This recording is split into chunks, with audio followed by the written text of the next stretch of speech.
How do you prevent this? Well, there's not a great way to prevent this. As I said, early intervention is important, but you're probably wondering, is my child going through a phase? Am I married to someone like this? Is he talking about me? Well, there's actually a checklist that's pretty good about this, and it's called the Hare Psychopathy Checklist. This is a preliminary research rating scale that was developed by Robert Hare and his team that you can really look at. And I'm going to put this on the website and on my Facebook page so you can go through. And when I say checklist, it's just that. You can go through and check and see how many of these characteristics either apply to you or the person you're concerned about. And I'm not going to list them all here because there's quite a few, but I'm going to give you a few examples.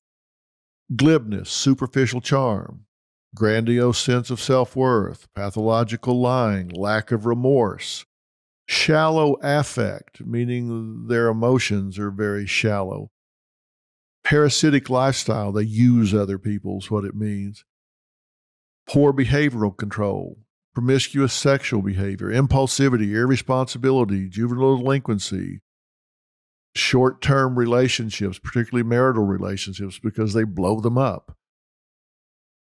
So go through and see how many of those things check off for you or somebody else.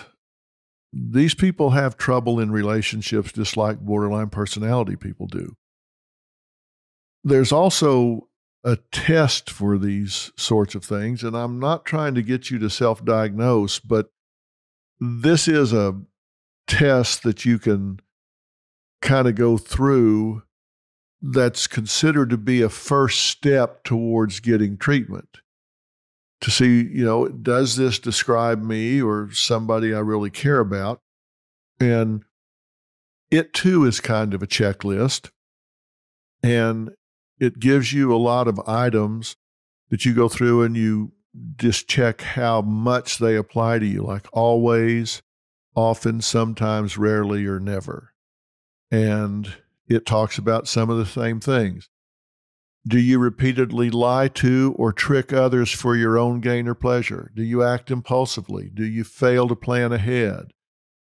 Have you ever engaged in criminal behavior? If you hurt someone else's feelings, do you lack remorse or guilt? Do you consider yourself superior to others? Do you use charm or wit to manipulate others for your own benefit? Now, this only helps you. I just read a few, not all. I'll put this again on the site.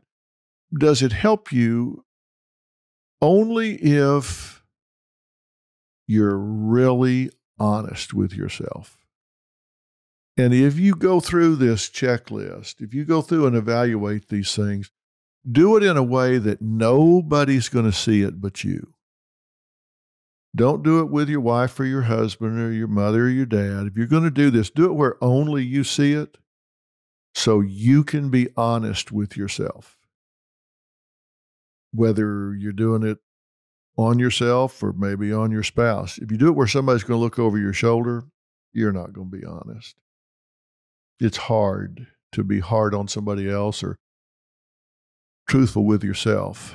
Now, I want to talk about the personality as it shows up in life a little bit. You're going to experience these people as real problems in your life. You're going to experience them as jerks. You're going to experience them as people that hurt your feelings, victimize you, steal from you, use you, abuse you, lie about you, manipulate you. You know who they are if you're honest with yourself. And as I said, they tend to weaponize this and they'll try to excuse it. But there's a difference between assertiveness and aggressiveness. And I want to be very clear about this.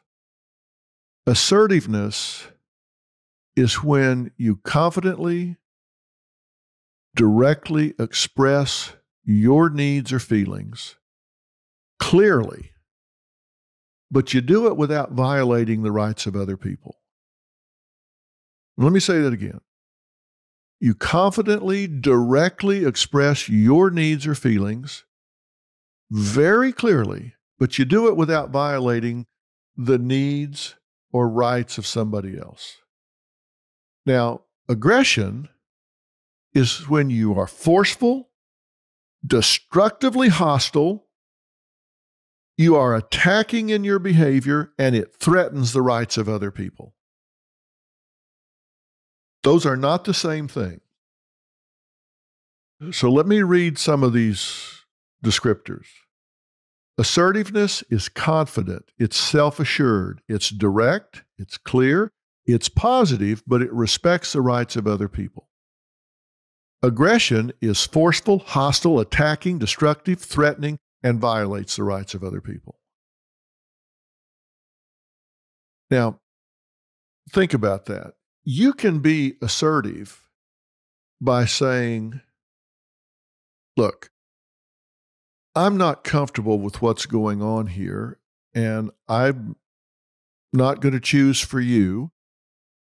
You do what you feel like you need to do, and I'll do what I feel like I need to do. I'm not going to try to control you, but I'm exercising my independent right to withdraw from this situation. So I'm going to excuse myself and let you make up your own mind about what you're going to do. So I'll see you or talk to you another time. So excuse me, and I'm going to say goodnight. Okay, you're being very clear. I'm not okay with this. Not trying to tell you what to do, but I'm telling you what I'm going to do. I'm not asking you, I'm telling you. I'm being very confident, being very self-assured. I'm being very direct. I'm leaving. Okay? I'm not ambiguous about this. I'm being very clear, and I'm being positive. You do what you want to do. I get that that's your right, and I respect that right. I'm not trying to control you. Do what you want to do. I'm going to say goodnight. That's assertive. That's your right. You have the right to do what you want to do when you want to do it because you are a free-thinking, intelligent individual. That's an assertive thing to do. Now, an aggressive thing to do that would have the same goal of getting out of the situation would be forceful, hostile, and attacking, where you would say, hey, let me tell you something. I'm not putting up with your crap anymore. You're wrong. You shouldn't have me here. You shouldn't be here. I'm not taking this from you anymore. You're an idiot for bringing me here. I'm not going to put up with this. And if you ever do this to me again, you're going to see the end of me. You need to understand that. And you're either coming with me or we're done. Okay, now, you've gotten very aggressive here. You're forceful and hostile. You've attacked them. You've called them an idiot. You've threatened them. You're not ever going to see them again if they don't do what you want them to do. You've threatened the future of the relationship. You've just put everything, the relationship on the line, which is very manipulative. You're doing this probably in public, so you're just stepping all over them. Does it get you out of the situation the same way the assertiveness did? Yes, but it's like killing a mosquito with a shotgun. It's overkill. You don't need to do it. You can be assertive and say, listen, I just need to tell you I'm going to excuse myself. You do what you want to do or need to do, but as for me, I'm going to say goodnight and we'll talk another time. So take my leave and so long. Okay, forceful, you're very clear, you're just positive and you're gone.